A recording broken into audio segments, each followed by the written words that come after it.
Akhirnya raid di Pulau Jeju telah dimulai. Namun di tengah kepanikan dan rasa tidak percaya akan pemandangan mengerikan yang mereka lihat saat kepala Shimizu sudah terpenggal, apakah di sini Ken dan Fujishima bisa menghentikan monster semut yang menyerang timnya secara tiba-tiba?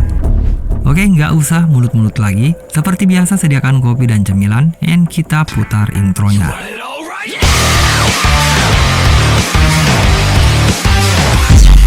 Nah, sesaat sebelum Ken dan Fujishima sempat bersiap untuk menghadapi pertempuran melawan musuh yang menyerangnya secara tiba-tiba, ternyata kepala Ken juga sudah dipenggal oleh makhluk itu, yang kemudian disusul dengan melayangnya kepala Fujishima hingga tim tersebut telah dibantai habis hanya dalam sekejap saja.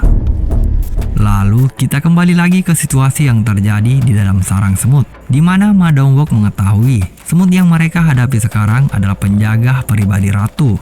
Bahkan hanya dari satu semut itu bisa membuat hunter rang S kesulitan.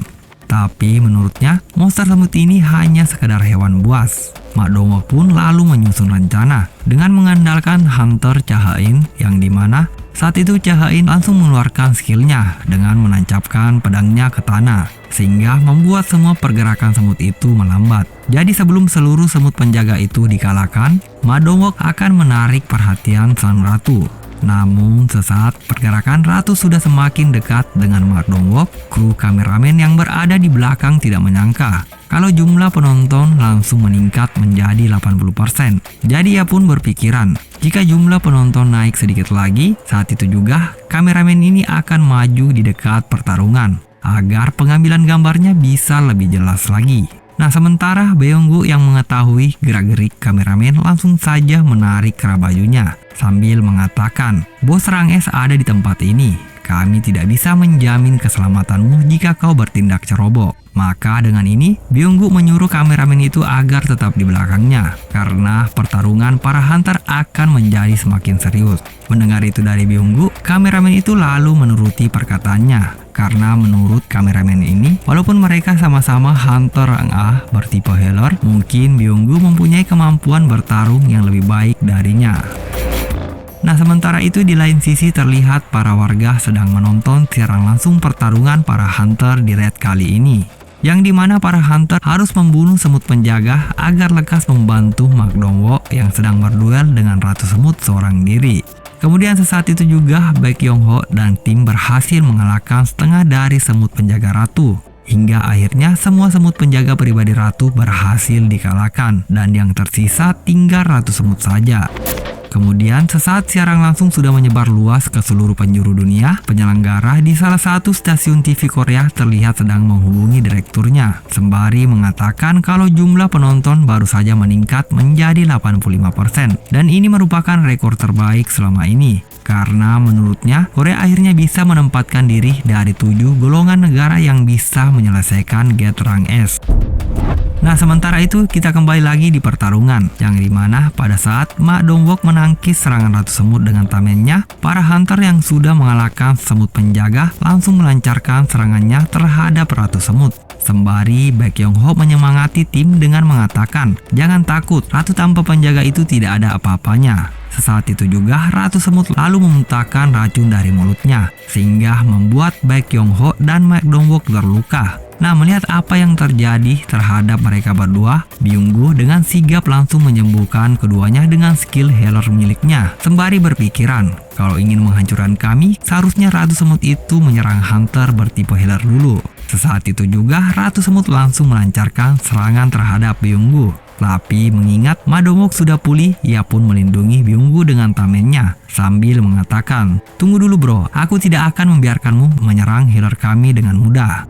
Nah, sementara Ma Dongwook memblokir serangan ratu semut tadi, Cho Jong-in yang ternyata sudah bersiap-siap dengan mengeluarkan skill apinya lalu memerintahkan semuanya untuk mundur. Kemudian tanpa ragu-ragu lagi, Cho Jong-in langsung saja melancarkan serangan bola api yang berukuran besar sehingga membuat seluruh tubuh semut itu terselimuti oleh kobaran api yang sangat dahsyat. Jadi dengan serangan Cho Jong-in barusan membuat Baek Yong-ho yakin kalau ratu semut sudah dikalahkan, karena walaupun terlihat ratu semut itu masih mengeliat di dalam kobaran api, Baek Yong-ho bisa memastikan itu semua lewat insting dan pengalaman bertarungnya.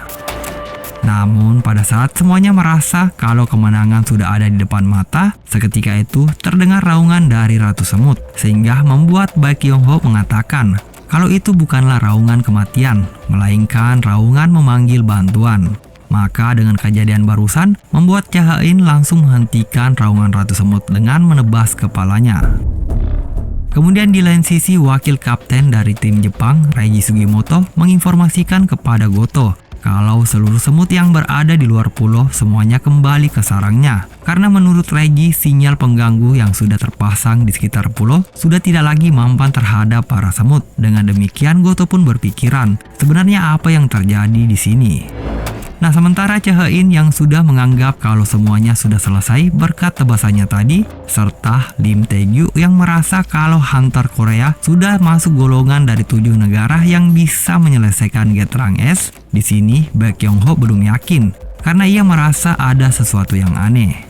Nah, di saat semuanya masih belum bisa memastikan kemenangan dalam raid ini, tiba-tiba Ma Dong-wook lalu menerima informasi dari tim yang berada di luar bahwa seluruh semut telah berbalik arah menuju lokasi ini, dan lantas Ma Dong-wook menginstruksikan kepada semuanya agar menyelamatkan diri dari segerombolan semut yang menuju ke lokasinya. Nah, mengetahui akan hal itu, Ma Dong-wook beserta Lim Tae-gyu lalu meragukan kinerja tim Jepang karena seharusnya mereka bertugas membasmi semut yang berada di luar. Dan menurut mereka, jika Hunter Jepang melaksanakan tugasnya dengan benar, semestinya kita masih mempunyai sisa waktu. Sementara informasi dari Asosiasi Hunter menyatakan kalau masalah ini masih dalam tahap pemeriksaan. Namun, di saat semuanya memperdebatkan hal ini, Cho Jong-in lalu merasakan kalau skill Flame Prison yang sudah ia pasang di tempat masuk sarang semut sudah dihancurkan. Sesaat itu juga, semua hunter yang ada di dalam sarang merasakan hawa keberadaan makhluk yang sangat mengerikan. Dan ini membuat semuanya merasa ketakutan. Bahkan Cha Hae-in dan para hunter lainnya dibuat bertekuk lutut karena mencium aroma dan hawa keberadaan yang sangat pekat. Jadi dengan demikian para hunter memastikan bahwa monster semut ini bukanlah monster biasa.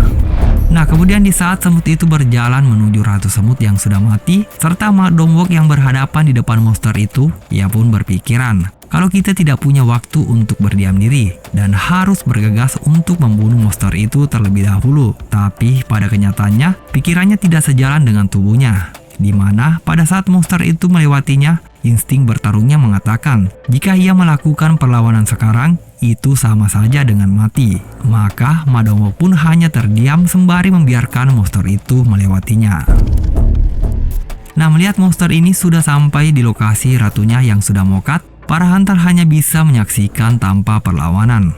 Namun tidak disangka, seketika itu monster ini meraung sembari mengeluarkan mana yang sangat besar. Sesaat itu juga, tiba-tiba monster ini muncul di titik buta Cha Hae-in dan langsung mematahkan lengan kirinya. Nah, sementara Ma Dong-wook meneriaki Cha Hae-in yang sudah terhempas ke bebatuan, monster ini melanjutkan serangannya terhadap Ma Dong-wook. Alih-alih menghentikan pukulan monster ini dengan tamen yang ada di tangan kirinya, tapi itu sama sekali tidak berguna karena pukulan monster ini sangat kuat sehingga tameng beserta lengan kiri Ma Dong-wook hancur begitu saja. Tapi di sini Ma Dong-wook masih belum menyerah, di mana saat monster itu ada di jangkauan serangan, karena monster ini baru saja menghancurkan lengan kirinya, Ma Dong-wook langsung saja menghunuskan tombak yang ada di tangan kanannya. Namun ternyata pergerakan Ma Dong-wook sudah terbaca, di mana monster ini langsung menggenggam tangan kanan Ma Dong-wook kemudian memotongnya.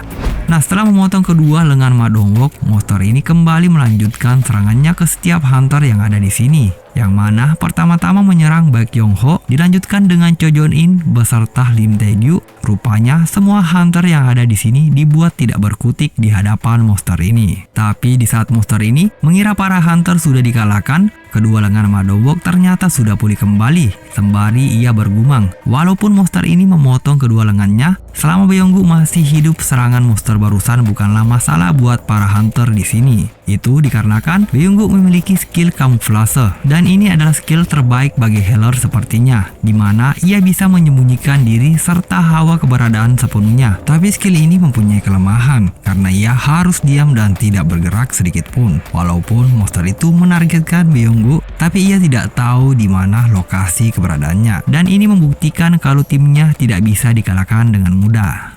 Namun di saat Mak Donggok yang sudah pulih serta melancarkan serangannya terhadap monster itu, tapi serangannya barusan dapat dipatahkan dengan mudah dan melemparnya dengan keras. Seketika itu monster ini melihat ke arah Beonggu yang masih bersembunyi dengan skill kamuflasenya, dan ini membuat Beonggu merasa kalau monster ini seharusnya tidak mengetahui keberadaannya karena skill kamuflasenya masih aktif. Namun tanpa ia sadari, saat Beongho meneriakinya, ternyata tangan monster ini sudah menembus di dadanya.